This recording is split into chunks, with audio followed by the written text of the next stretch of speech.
पाक अफगान जंग बंदी माहदे के हवाले से वज़ीर दिफा ख्वाजा आसिफ का कहना है कि पाकिस्तान और अफगानिस्तान के दरमियान माहदे का बुनियादी मकसद दहशत गर्दी के मसले को ख़त्म करना है। गुज़श्ता हफ्ते दहशत गर्दी का मसला दोनों ममालिक के दरमियान बराह रास्त झड़प तक पहुँच गया था। अल जज़ीरा अरबिया को इंटरव्यू में उन्होंने कहा कि दोनों ममालिक इस नतीजे पर पहुंचे हैं कि दहशत गर्दी का फौरी खात्मा ज़रूरी है, वरना खित्ते के अमन को संगीन खतरात लाहक हो सकते हैं। ये माहदा बुनियादी तौर पर कतर और तुर्की की सालसी से हुआ है। माहदे की तफसीलात को हतमी शक्ल देने के लिए एक और इजलास आइंदा हफ्ते इस्तंबुल में होगा। पाक अफगान जंग बंदी माहदे के हवाले से वज़ीर दिफा ख्वाजा आसिफ का बयान सामने आया। उन्होंने कहा कि पाकिस्तान और अफगानिस्तान के दरमियान माहदे का बुनियादी मकसद दहशत गर्दी के मसले को ख़त्म करना है।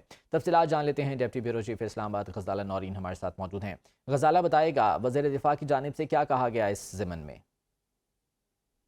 पाकिस्तान और अफगानिस्तान के दरमियान जंगबंदी माहदे पर वज़ीर दिफा ख्वाजा आसिफ ने अल जज़ीरा अरबिया को इंटरव्यू देते हुए ये कहा है कि कतर के अमीर तुर्क सदर और तुर्क वफ़द के सरबराह का शुक्रिया अदा करते हैं। पाकिस्तान और अफगानिस्तान के दरमियान माहदे का बुनियादी मकसद दहशत गर्दी के मसले को ख़त्म करना है और दहशत गर्दी बरसों से पाकिस्तान और अफगानिस्तान के सरहदी इलाकों को मुतासिर कर रही है। उन्होंने कहा है कि गुज़िश्ता हफ्ते दहशत गर्दी का मसला दोनों ममालिक के दरमियान बराह रास्त झड़प तक पहुंच गया था और दोनों ममालिक इस नतीजे पर पहुंचे हैं कि दहशत गर्दी का फौरी खात्मा जरूरी है। दोनों ममालिक दहशत गर्दी पर काबू पाने के लिए संजीदा कोशिशें जारी रखेंगे, वरना खित्ते के अमन को संगीन खतरात लाहक हो सकते हैं।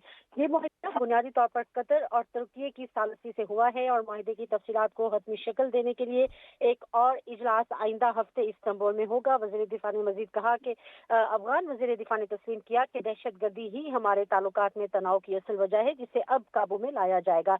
एक मौसर तरीक़ेकार वाज़ेह किया जाएगा ताकि दोनों ममालिक के दरमियान मौजूदा मसाइल को हल किया जा सके।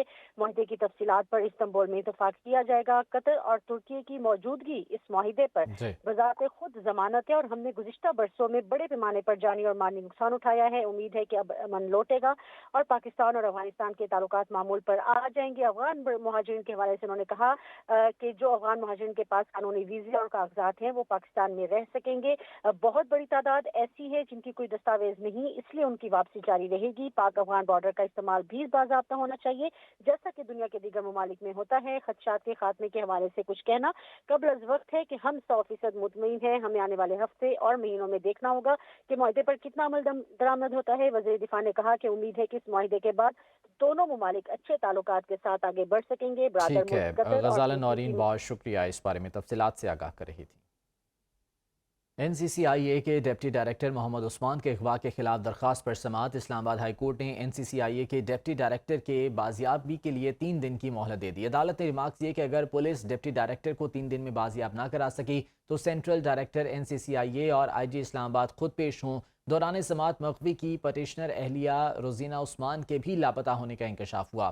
तफसीलात जान लेते हैं। आमिर बलोच हमारे साथ मौजूद हैं। आमिर, क्या कहा गया अदालत की जानिब से?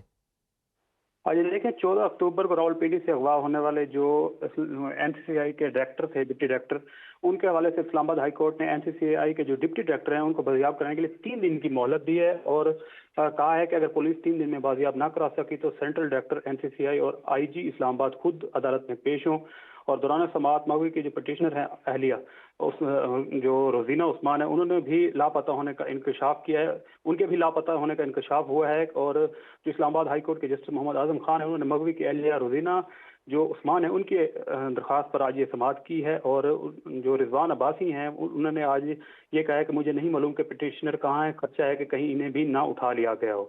उसके साथ साथ राजा रिजवान अब्बासी ने यह भी कहा है कि पटिशनर ने मुझे फोन करके कहा कि इन पर पिटीशन वापस लेने के लिए दबाव डाला जा रहा है और पटिशनर के शोहर अहम केसेस पर काम कर रहे थे जिन्हें व्हाइट करोला में अगवा कर लिया गया है।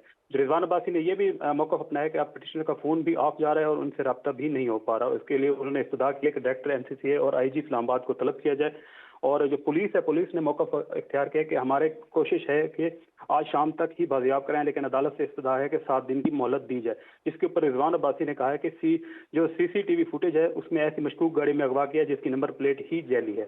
जिसके ऊपर जस्टिस मोहम्मद आजम खान ने रिमार्क दिया कि अगर गाड़ी की नंबर प्लेट मशकूक है तो वो इस्लामाबाद में कैसे चल रही थी। और ये बहुत संजीदा मामला है, आपके शहर में नाके लगे हैं और CCTV कैमरे भी मौजूद हैं। और जस्टिस मोहम्मद आजम खान ने यह भी कहा है कि आप बाजियाब कराएं, वरना हम भी वही शुरू कर देंगे जो बाकी बेंच कर रहे थे। जस्टिस मोहम्मद आजम खान ने यह भी कहा है कि पिटिशनर को दबाव डालने निकालने की के लिए जो कॉल्स आई, इसका जो CDR है वो उसका भी पता कराएं, और जिसके ऊपर जो असिस्टेंट अटॉर्नी जनरल है उन्होंने कहा कि मुकदमा दर्ज हो गया है। इब्तदा है कि पुलिस को तफ्तीश के लिए कुछ वक्त दिया, जिसके बाद अदालत ने इनको 3 दिन की मोहलत दी है। जी बहुत शुक्रिया आमिर बलोच अपडेट करने के लिए।